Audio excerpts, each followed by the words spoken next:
It's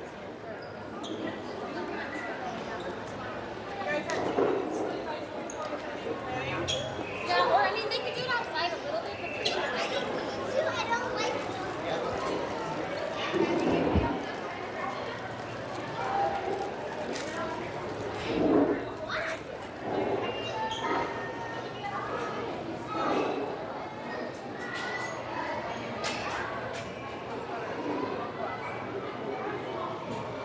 Abundant microscopic life forms the basis of the northern Pacific, one of the world's richest marine environments. Come preview the mysterious world beyond Pacific rocky shores.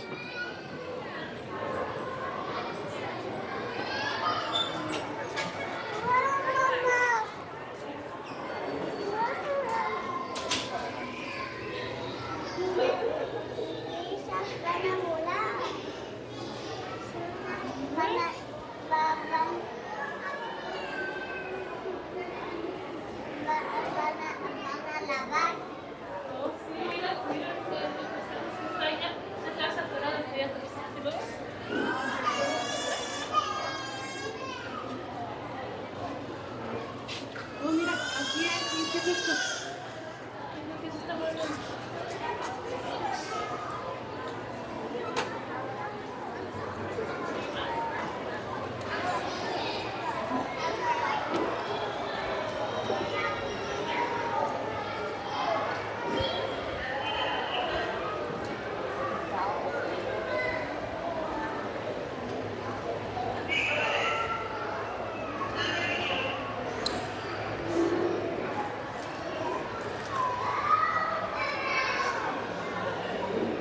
Blue Cavern, a jewel in the Southern California network of MPAs.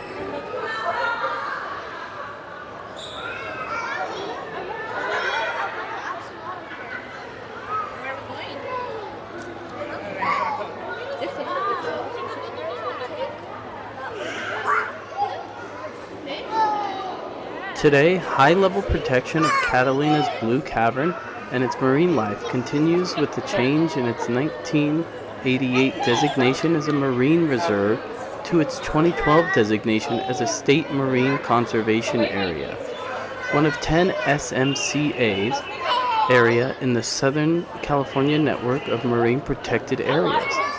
Divers have labeled Blue Cavern a network jewel. While some recreational activities such as diving are allowed, anchoring, maintenance, and scientific research are by special permit only.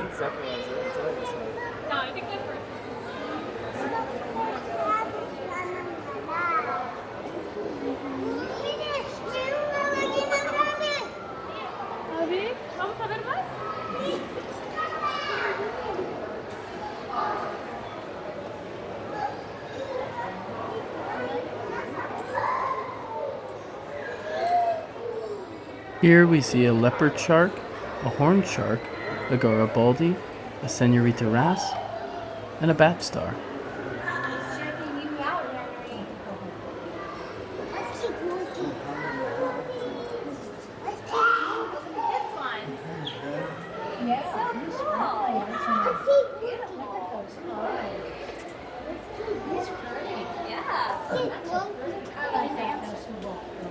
Yes, big eyes and this beautiful the back of it.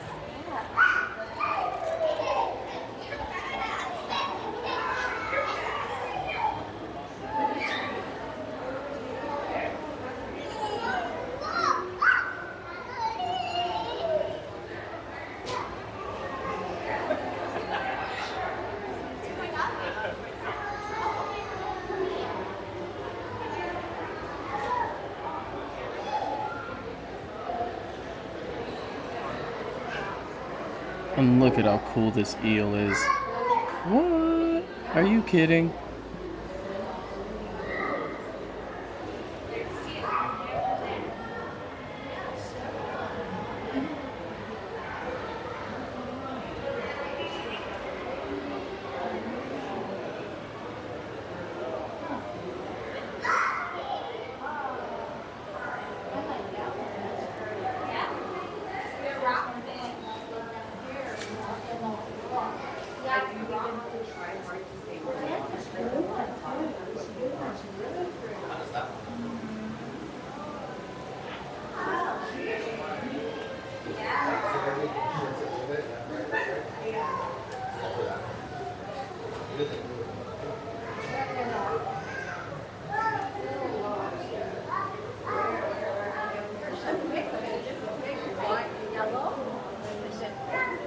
That's behind this big, the yellow stuff. Notice how they just kind of fall down to get from one place to the other. That's interesting. Huh. Wonder what's behind? He's looking at you. Yeah. Waiting to find out. It might be a really smelly.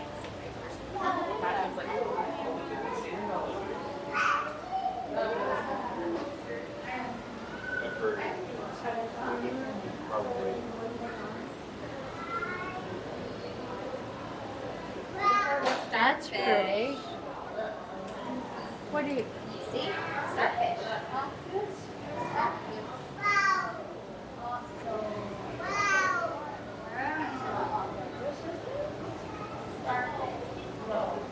Since the 1960s, dozens of oil wells were drilled off of California. Over time, these structures turned into reefs with millions of animals living on or near them. This includes barnacles, sponges, anemones, as well as rockfish, kelp bass, and sculpins. Studies have found that these rigs are among the most productive areas in the world for marine fish. As the oil rigs near the end of their working life, many scientists recommend capping the wells, but leaving the underwater structures to serve as artificial reefs. Beauty in the deep. Just beyond Catalina Island, underwater rocky columns and mountains make up Farnsworth Bank. Rare purple hydrocorals live here, and for that reason this area is designated as a marine protected area. This deep-sea hydrocoral grows slowly, only a quarter-inch per year, by feeding on food particles and small plankton. Farnsworth Bank is also home to torpedo rays, scorpionfish, sponges, and gorgonians.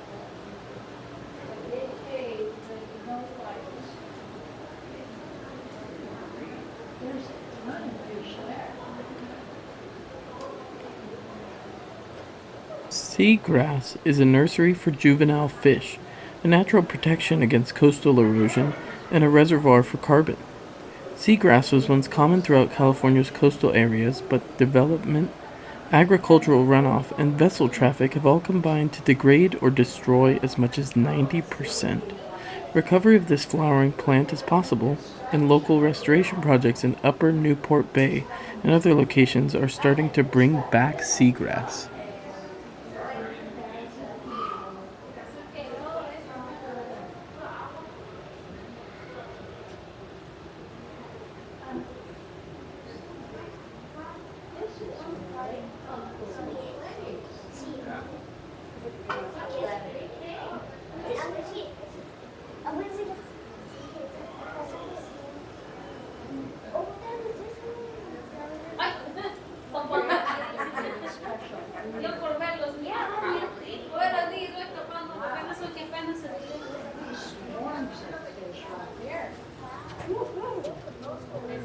Oh my god, I was scared. Wow.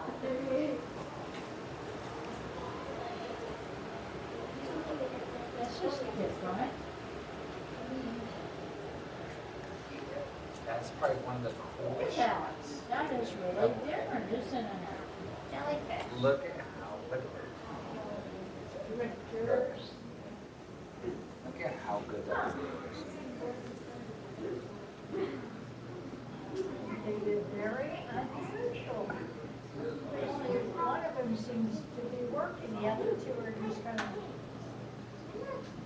Another rain now. That's crazy.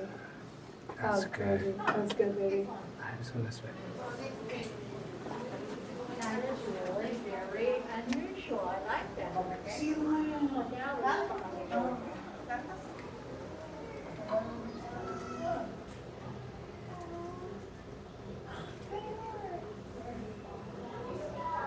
Hello.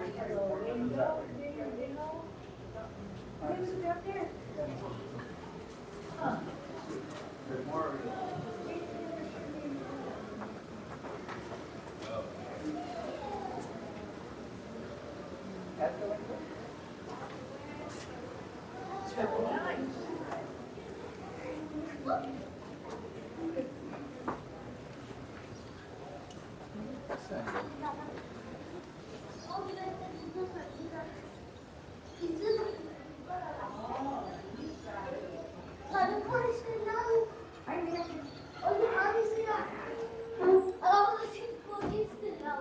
Current seals and sea lions are Parker, Chase, Kane, Elga, Shelby, Troy, and Kaya.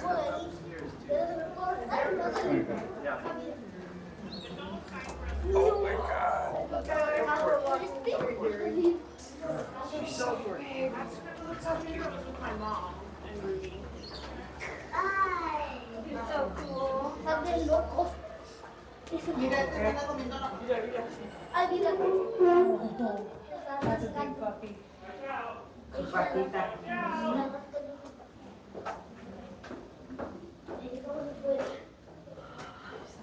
Me traes cansada.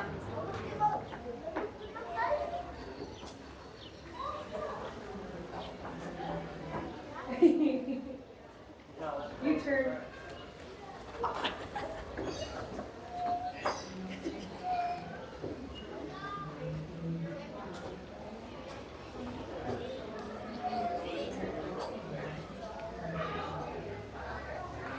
Okay, you went out for a treat or something up here.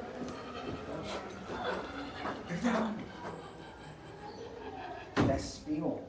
Remember what you're talking about? Oh, yeah. That's what he's based off of.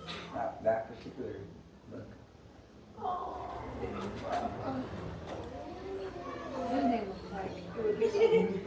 Okay, hold on a second. It's a white one. She won't. Oh, she did. Can you see? Mimi? Donna?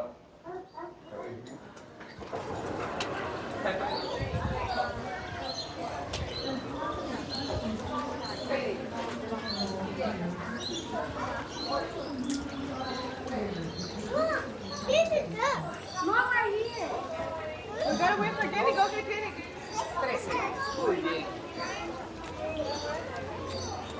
Daddy, over here.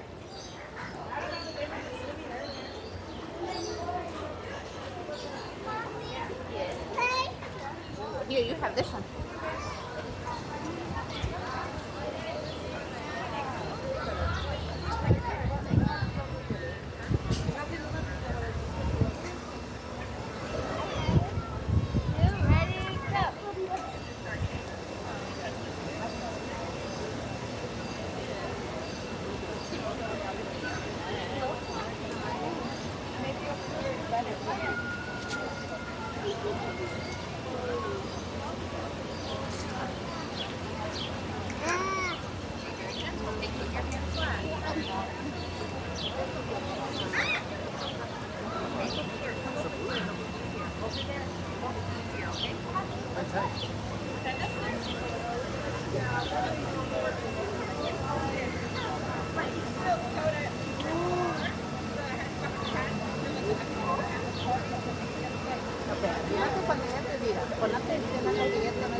Arrímate. Oh, he needs to go down there. Yeah, he needs to reach in. Necesitas arrimarte. See, 2 fingers jumping. Arrímate. I was looking, I was down one. In our reef pool, there, if you look really closely, you have these little fish. He's got blue stripes across it, and it also has black stripes. And it's called a Seagrass. Now, if you look really closely, you might be able to find it. They only have one. And what it does is it goes through the spiracles and it cleans out the inside. I mean, it's right here in the middle, right where the burrow is with the grabber.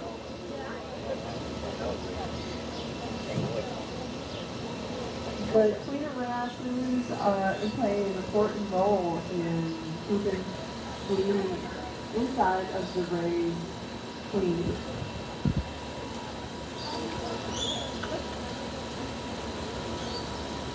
You find those kind of symbiotic relationships in the tropical waters also. And you might notice that the water is pretty warm here. That is to cave where they normally live. They live in warmer water, typically in mangroves. Now, if you look around, we've got mangrove trees. And mangrove trees are really, really special because they can live in salt water, and brackish water, and fresh water. So if you look at the root systems, that works really well for rays and sharks, especially smaller sharks. Baby sharks will hang out in them because the roots protect them. They can get in between the roots and it keeps them from getting eaten. It's also when sharks lay eggs, you might find them on the roots of the mangrove trees. They have some silk that comes off of the mermaid's purse, and they attach it to the roots, or they will attach it to the sides. They would find a rock, anything, but they do that to keep the tides from washing the egg piece away.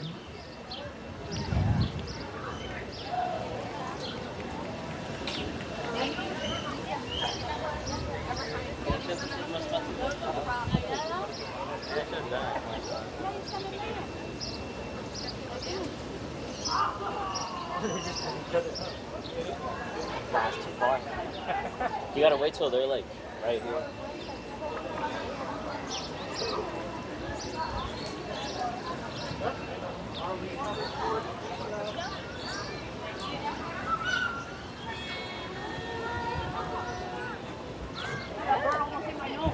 What? A bird passed by me.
It's crazy.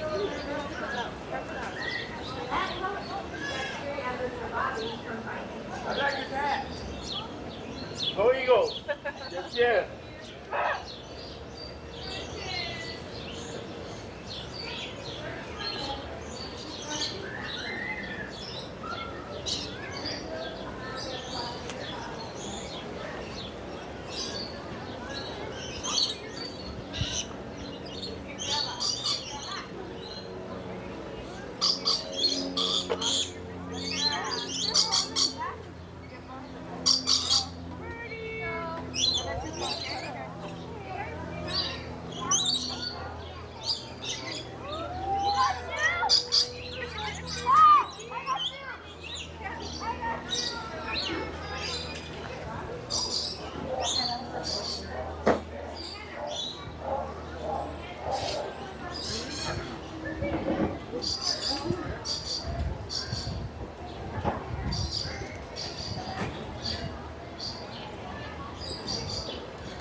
The Aquarium of the Pacific. My name is Angie. I'm part of the education team, and in just about 5 minutes we will be joined by our mammalogists up on the beach, and we will have our second feed show of the day, where you will watch our pinniped friends, our fin-footed friends, get fed and have their enrichment time. You might notice some of our animals having their teeth brushed. It's a really great time, and we get to learn a little bit about our seals and sea lions. So, if that sounds like something that you would love to learn about, come on down. If you can hear the sound of my voice from the penguins, feel free to come on down the stairs. There's plenty of room in the amphitheater. We see all of our friends over here as well. Feel free to come on down and we'll get started. And before we get started, a little thing I like to do is a little bit of an audience vibe check. Is that okay with us? We seem like a small but mighty group. So when I say sea, you say lions. Sea. Lions. Sea. Lions. And when I say harbor, you say seals. Harbor. Seals. Harbor. Seals. All right, small but mighty. I was correct. Now, we have two different types of animals in here, our harbor seals and our California sea lions. by a show of hands or just kind of a nod, do we kind of know the difference between the two? Have you seen our shows before? Okay, we see some nods and some head shakes, and that's okay if you don't know. We'll learn a lot together. Now, looking into our exhibit, these are our pinniped friends, our fin-footed friends, and there are a lot of things that connect us to these animals. Now, it starts with us being mammals. Now, mammals have a lot of the same traits. Now, if we take it through, we can go ahead and touch our head. That is one of our traits. What are we feeling here, most of us? Our skull, our hair, right? We have hair on our heads. If you're bald, you have hair in other places, I promise. Now, when we take a look at our harbor seals and our California sea lions, they have fur all over their bodies. It keeps them nice and warm when they're out swimming in the ocean. Now, by a show of hands, do we have any California locals in the house? Okay, cool. I know I grew up living here as well, and whenever I go swimming, it is a little frigid, right? We need a little bit of the wetsuit if we are surfers. But when it does come to our California sea lions and harbor seals, they will have that fur and some other adaptations that we will get to during the remainder of the show. And number two, one thing that also does keep us warm is our own body. So what happens when we get a little bit too cold? What happens to our bodies? We shiver, right? We get those goosebumps. And it happens to our seals and sea lions as well. They have that ability to regulate their own body temperature. They are warm-blooded. Now, when it does come to these animals, when they're first born, they also drink milk. It sounds like they are ready for much more than milk right now, because the mammalogists seem to come up to the beach. You can see them kind of in our holding area as well. But when our mammalogists come up, let's give them a round of applause. They do a lot for our aquarium and a lot for the care of our animals within these aquarium walls. Now, while our seals and sea lions come up on deck, why don't we start going through the things that make our animals nice and special? Starting with whoever wants the front and center of attention. It kind of looks like Parker is getting all of that attention right now. Now, Parker looks like he's just a little head, but I promise you, beneath the surface, Parker is a big boy. But one of the reasons that we can't see all of his body is because he is very well camouflaged. If you take a look, the rest of his body is kind of hidden underneath the surface of the water. That kind of brown coloration, that espresso coloration really does help him blend in. Now, when they're on land, like our other California sea lion up on the rock to my right, maybe to your left, they also blend in with the rocks beneath them. It helps them be nice and camouflaged. Now, when we take a look at our harbor seals, they have a little bit of a different coloration, am I right?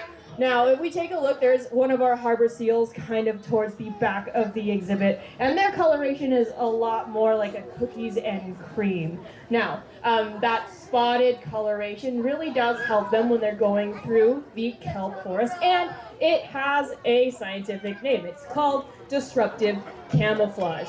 If we take a look at the surface of the water, we can see that the water is also kind of speckled in the way that the bodies of our harbor seals are also very speckled. The nutrient density of the water really does help camouflage those harbor seals. Because when it does come to their predators, hiding is a really great way to become alive or to stay alive. Now, another thing that happens in our kelp forest is that our harbor seals do a lot to, I feel like I'm getting interrupted by our California sea lions. It sounds like they want the attention. But when it does come to our harbor seals in the kelp forest, they have an incredible breath hold. And when it does come to this time, I like to play a little game, and it's called Can You Hold Your Breath Longer Than a Harbor Seal? Now, raise your hand if you can hold your breath longer than 30 seconds. 30 seconds? I know I can do about 30 seconds. How about a minute? Okay, some hands up. Maybe 2 minutes. Do we have any Navy SEALs in the group? All right. It looks like we might. Now, when it does come to our harbor seals, they do beat everybody out by an incredible 30-minute breath hold. Now, our California sea lions are nothing to shy away from because they can hold their breath for about 15 to 20 minutes. And that is still incredible to be able to get at the yummy benthic invertebrates at the bottom of the kelp forest. Now, it sounds like we've been hearing our California sea lions be very vocal. Does everybody want to give me their own impression of the California sea lion? That sounds very beautiful. Yeah, we're having that nice conversation with our California sea lions. Now, that voice is what gives the sea lions their name. But as one of our harbor seals is getting their teeth brushed in the holding bay right now, has anybody ever heard a harbor seal before? Yeah? Okay. But if not, I will do my best to do my best impression of a harbor seal. Does that sound good? Okay. In 3, 2, 1. All right. Thank you very much, guys. So that impression of a harbor seal does sound a lot more like a raspberry. It's a lot more quiet. And if you do hear this sound, that means you're a little bit too close to that harbor seal.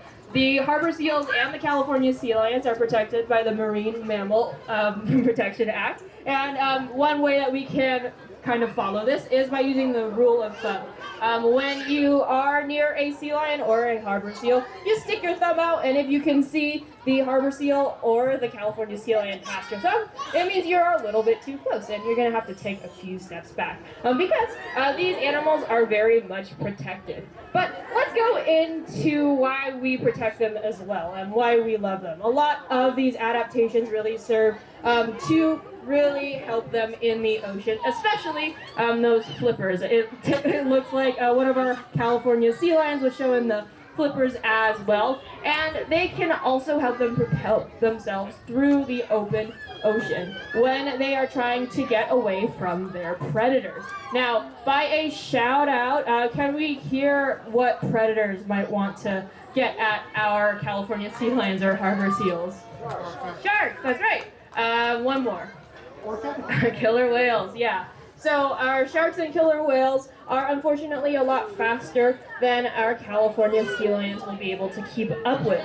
But when it does come to those kinds of adaptations on our California sea lions, they are actually able to compensate for it. Actually with an adaptation that we share with our California sea lions. So for my friends in the back who are standing up, why don't you guys take a little sway back and forth, shake your hips like you just doesn't lie, you know? And so we just use our rotating hips to bust a move.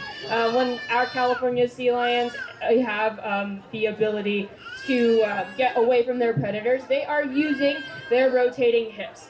They are allowed to really turn on a dime and be able to evade their predators. It really does help them go a long way. They can kind of make themselves into a donut, and when it does come to our California sea lions, they are very good at evading those killer whales and those white sharks. Now, it's for good reason too. When we hear that voice of the California sea lions, it is a really good indicator that their population numbers are doing very well off our coast. By a show of hands, has anybody ever heard a California sea lion's bark outside in the wild? Okay, yeah, that's great. That is a really great indicator that their numbers are doing very well. But there are things that do raise our concern when it does come to our California sea lions and our harbor seals, particularly their food source. Now, as the waters down here kind of warm up, their schooling fish and squid that they love so much will move up to colder latitudes, kind of north. Now, when we see our California sea lions and our harbor seals out here off our coast, we would love to protect their habitats down here. But there are ways in our own daily lives that we can also contribute to their conservation. And it actually starts with making healthy choices for ourselves. Now, by one more show of hands, does anybody here like eating fruits, nuts, vegetables, legumes? All right. I also very much like eating these things. And that is a really great way to reduce the amount of gas put out by our meat-powered industries. Now, when it does come to these conservation efforts, another way that we can really help is by eating sustainably sourced seafood. I know that sounds a little bit weird hearing it from an aquarium, but it really does go a long way. Now, another thing that we can do is also whenever we can, choose to take bikes and to walk to places that we love to hang out at. It's a really great way to eliminate the use of fossil fuels put out by our gas-powered vehicles. Now, everybody pat yourself on the back because you are all contributing to the efforts that the Aquarium of the Pacific specifically is helping out in when it does come to conservation. Everything from protecting our seals and sea lions to our sea otter surrogacy program to restoration of coral reefs off the coast of Palau. And when it does come to these conservation efforts, you are all very much involved. So thank you so much for sticking around and listening to our presentation about our seals and sea lions. We'll stick around if you all have burning questions. But for the most part, this does bring our show to a conclusion. So I hope that everybody has a great rest of your time here at the Aquarium of the Pacific.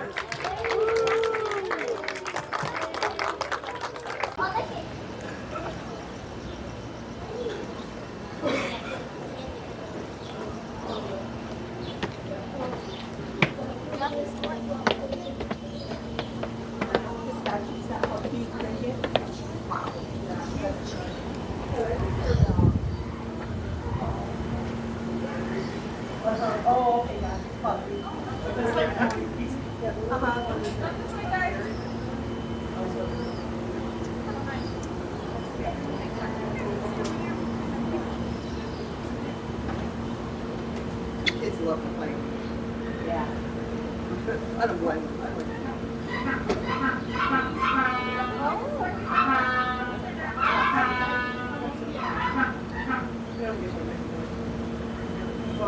He's making noise?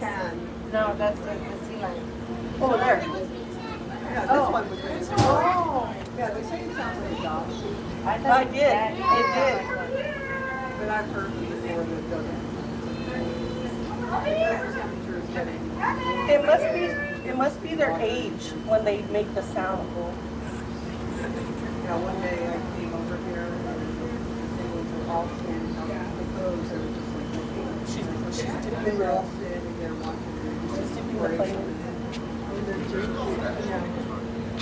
Are they waiting for food? Yeah, I think so. I thought, yeah. Oh, look, I see the tag now. Remember the little thing?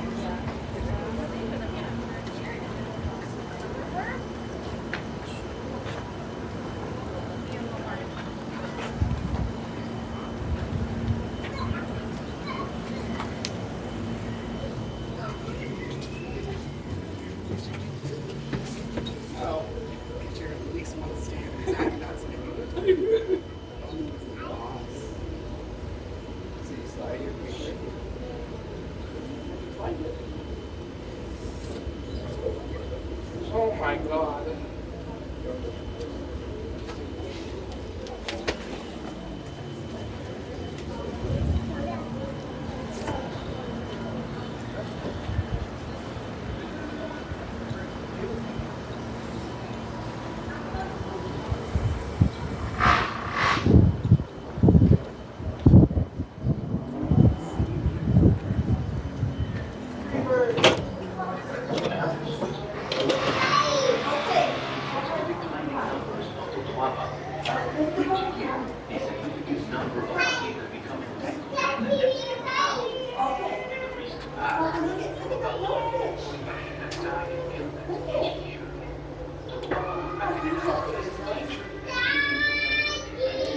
Scuba divers in sandy bottom areas that are between 50 and 120 feet deep in the central and southern Gulf of California are treated to colonies of garden eels like this one.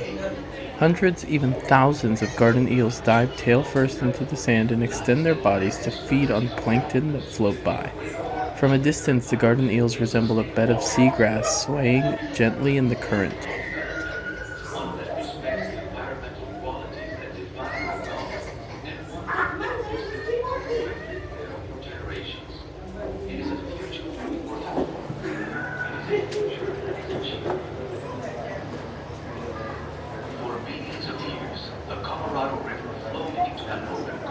That's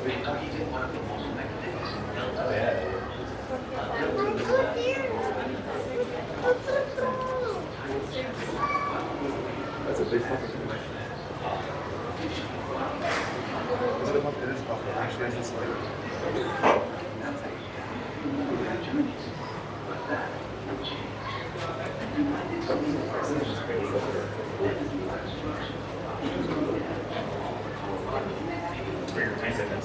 Never watched an otter, and Carly wants to go outside, so we're heading outside to the scale. So you can take a picture with your hand in it so you can tell how big it is. hand for scale.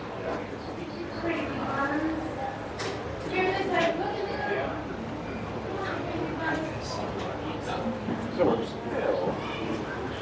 It's a big puppy.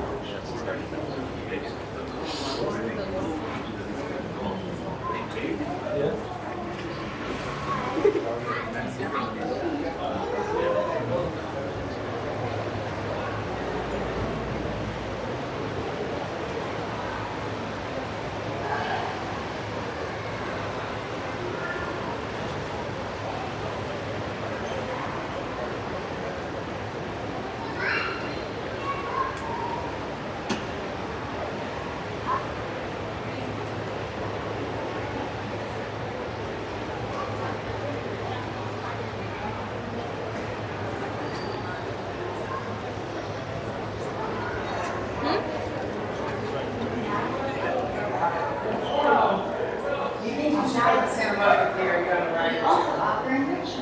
Like changing their habitat, bringing in new objects, to encourage exploration and output.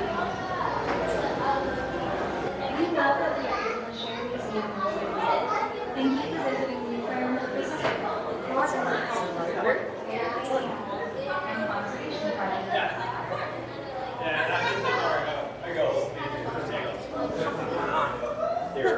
And then I look it up and it's like... These also are diving birds that live along cliffsides in the northern Pacific Ocean. Here at the Aquarium of the Pacific, there are a number of alcid species in our habitat, including tufted puffins, horned puffins, and pigeon guillemots. We have a team of people dedicated to their care who monitor their health and well-being through regular assessments and daily observations.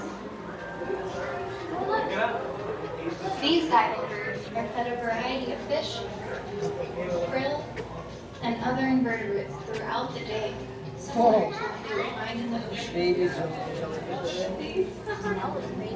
We offer hand feeding sessions, allowing us to train the birds for their health.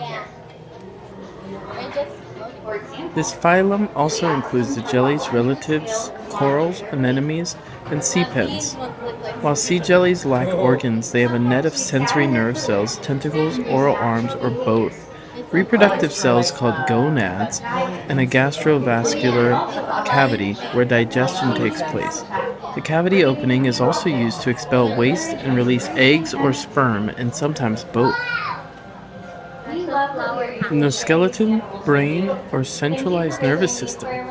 The jelly medusa, bell, has both an external and internal layer of cells with a jelly-like material called mesoglea between them. The outer layer contains a loose network of nerves called the nerve net, where sensory cells are located. No lungs or gills. Oxygen and carbon dioxide go in and out between the jelly's body layers. No fins or flippers. They move by drifting on currents or by jet propulsion, using muscle cells on the medusa and in the mesoglea. No eyes. Some jellies have eye spots around the medusa rim that detect and respond to light and dark. Through regular assessments and daily observations. These diving birds are fed a variety of fish, krill, and other invertebrates throughout the day, similar to what they would find in the ocean. We offer hand feeding sessions, allowing us to train the birds for their health care. For example, we ask them to walk onto a scale to monitor their weight. Sometimes we scatter their food so they can use natural behaviors like foraging and diving. We also offer enrichment, like changing their habitat or giving them new objects to encourage exploration and activity. We love that we are able to share these animals with you.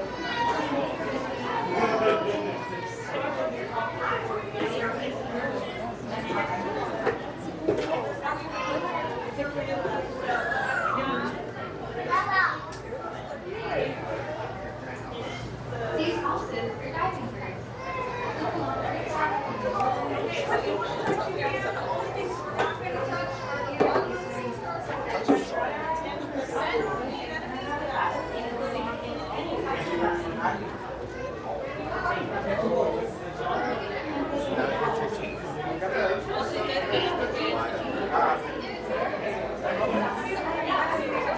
Giant Pacific octopuses are the largest of the 300 known species of octopuses. They are the size of a grain of rice when they hatch and grow to full size in 3 to 5 years. The largest ones weigh over 100 pounds with an arm span of 16 feet. Giant Pacific octopuses are found in cold water habitats in the Pacific Ocean. Suction cups cover the underside of their arms, helping them catch and taste prey like crabs, squid, and clams. They use their beak Glad you to guys eat. are having an amazing time.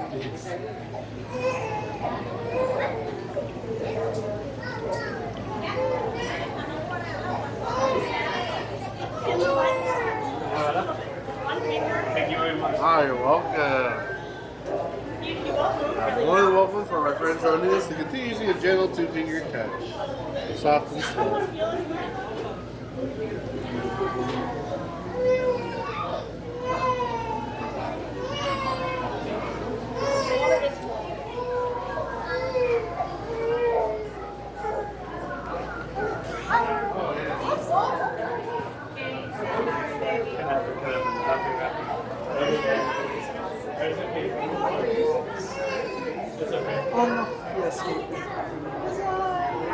Some of our otters get for a while. He's really great. You might be sorry. Actually, this is a small system. It's really good. These guys, they get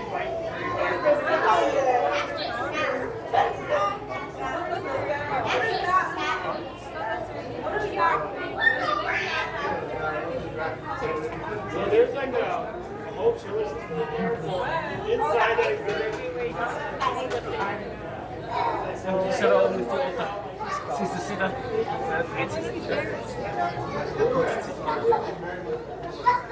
So sie von unten aussehen, scheiße. Sie ist okay. Hingedreht. Sorry, it's so complicated. Bleib bei der Dritt.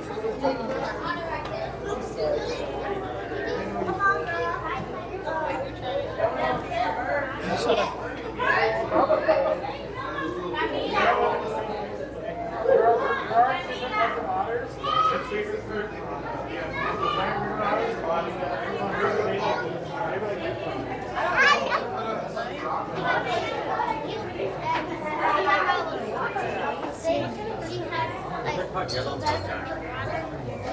I think a common name for this.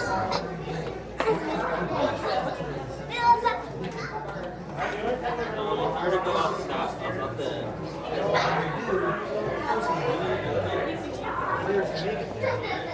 Furthest. Game. Let's go.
Maybe what he's doing is waiting for a fish to swim by.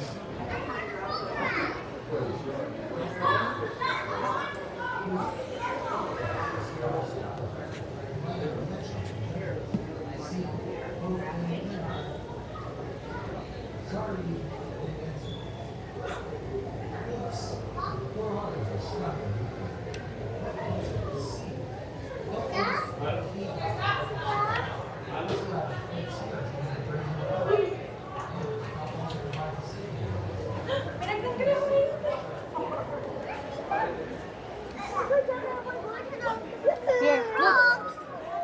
Frog? Yeah.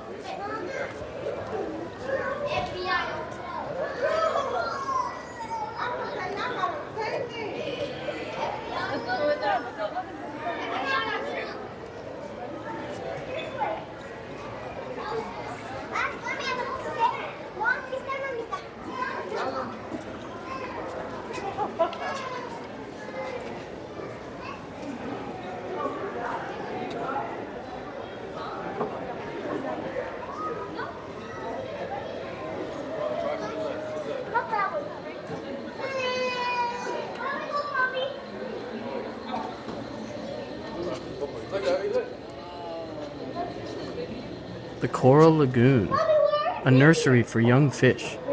Between the shoreline and the barrier reef, like the calm, protected waters of the Coral Lagoon. These lagoons provide nursery habitat for many fish species. In fact, 1/4 of all marine fish species are dependent on coral reefs. The marine life that depends on coral reefs provides food and livelihoods for millions of people. There are 2 types of lagoons, coastal lagoons and atoll lagoons.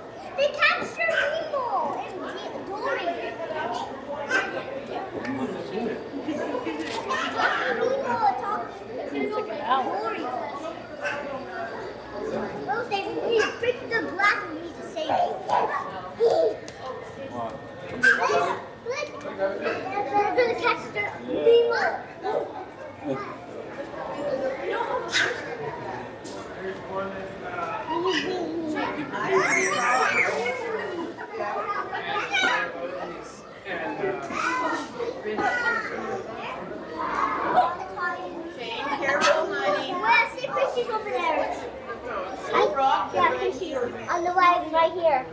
Look, Debbie, over here. Over here. So you see that shark like this over there? There's shark. Look, there's Dory. She's going that way. Oh, Dory! Look! Dory! Yep, and there's a mommy. Mommy, we found Dory. Mama, look, there's blue one. Yes. It's Dory. Dory. It was Dory. Sorry.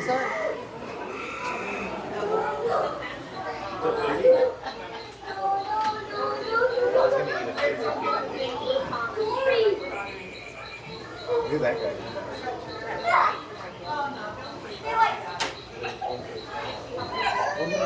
Isn't that?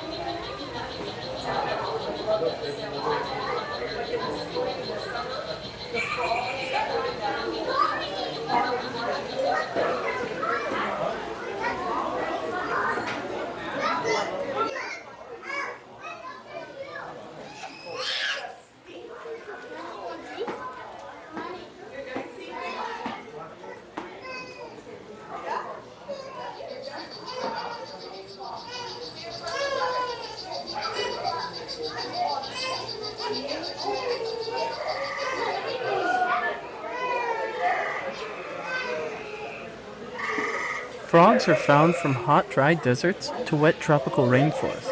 Their unique features allow them to thrive, but our changing world is creating challenges for these important animals.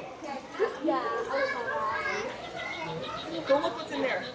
Where your dad is at.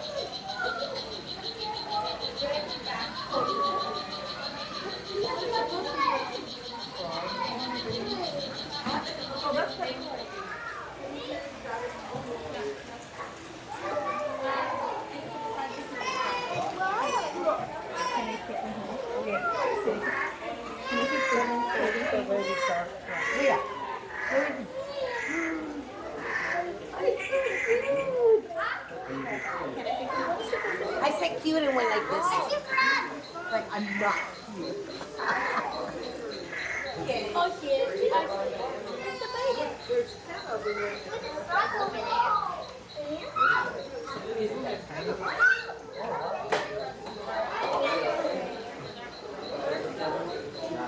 Oh, this one's big.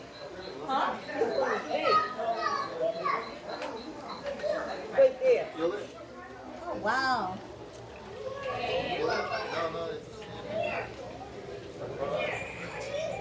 Oh, it's over there.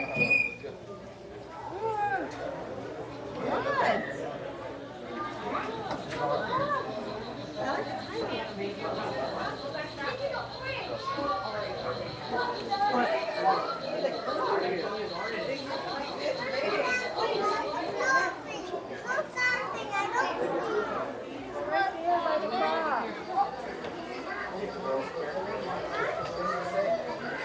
There's a frog in there somewhere.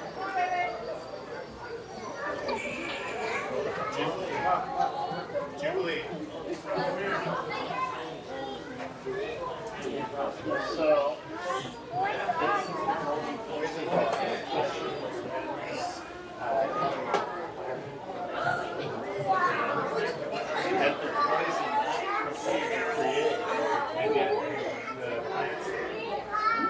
Insects.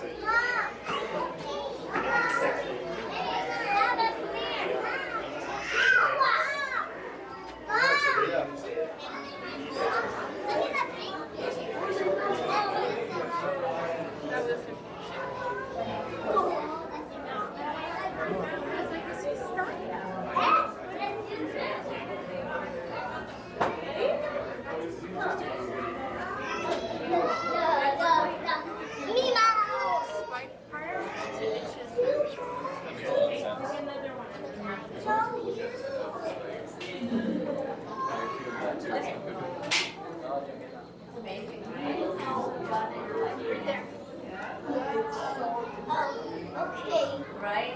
It's nothing like this. Yeah, you can tell. So these fish are not all right at first. Yeah. So you have to go to Thailand, New Zealand, Thailand, we saw that earlier.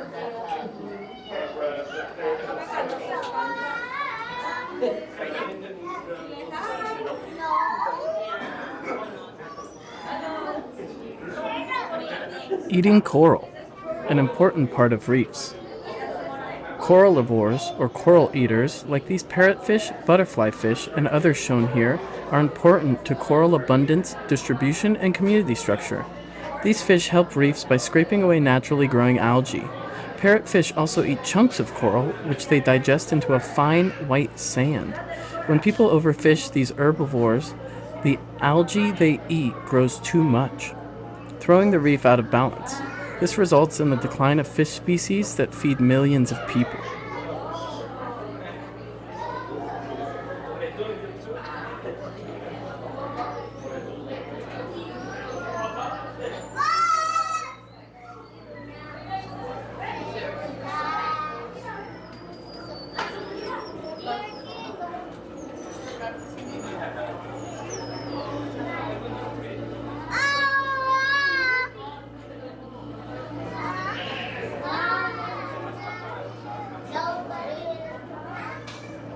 Lagoon jellies.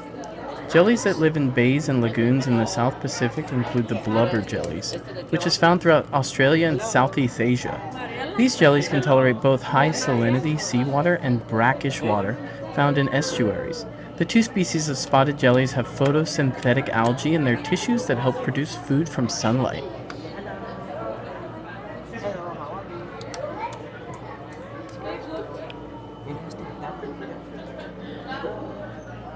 Glowing reefs.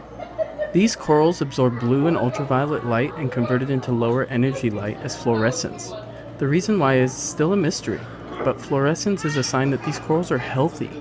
It might work like sunscreen to protect the delicate corals in the shallow waters from intense tropical sunlight. In contrast, these flashlight fish have organs near their eyes that contain bioluminescent bacteria that emit light. The fish can rotate the light organs to flicker on and off to detect prey in the dark. Flashlight fish spend most of their time hiding in dark crevices where their light-emitting organs help them school.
There's a bunch of them all in different angles. Oh, I forgot that was my Oh, okay. Oh, okay. Espérate, que yo lo conté. The shark, yeah. Right there, the shark. The baby one. Yo lo conté allá. Fuimos ahí. Bravo. Good one.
So they're very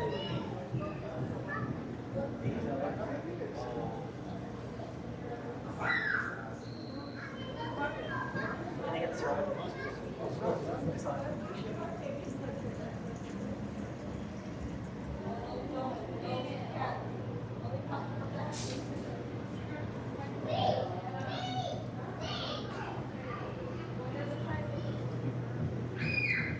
Tiger salamander.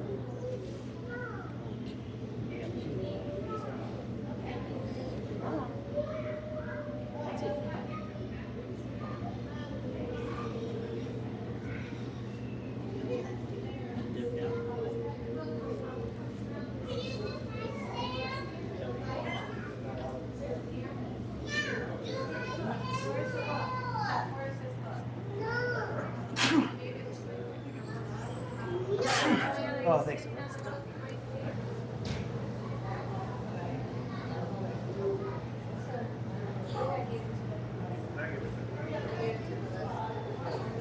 Oh, there's machine.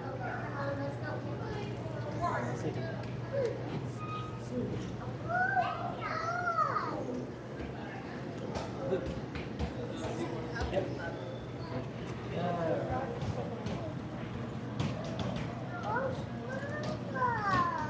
She'll be here in a minute. She have to go.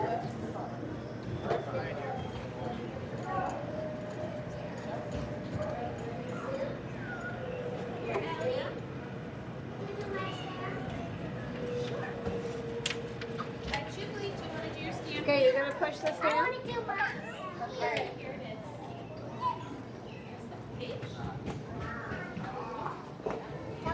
What's out? Yeah.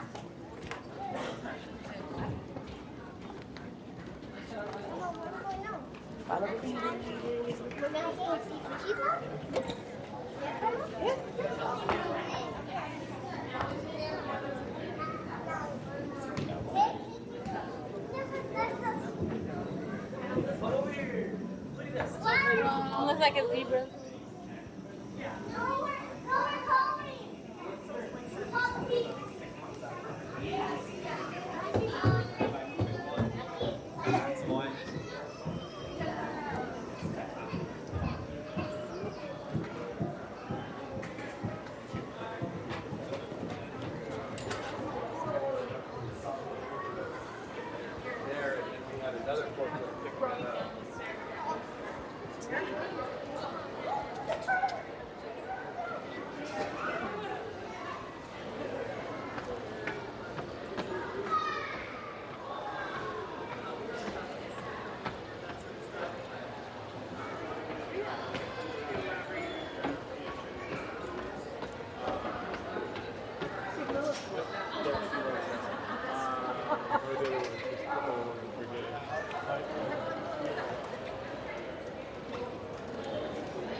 The shallow water coral reef. Shallow water coral reefs are ancient. Fossil records show that solitary coral forms first appeared more than 400 million years ago, evolving into modern reef-building forms over the last 25 million years. Today's coral reef ecosystems, often called the rainforests of the sea, rival old-growth forests for longevity. They are the largest structures on Earth that are of biological origin. To encourage the reef-building corals in this exhibit to grow, our aquarists use modern technology to provide pristine water quality, temperature maintenance, light, and nutrients.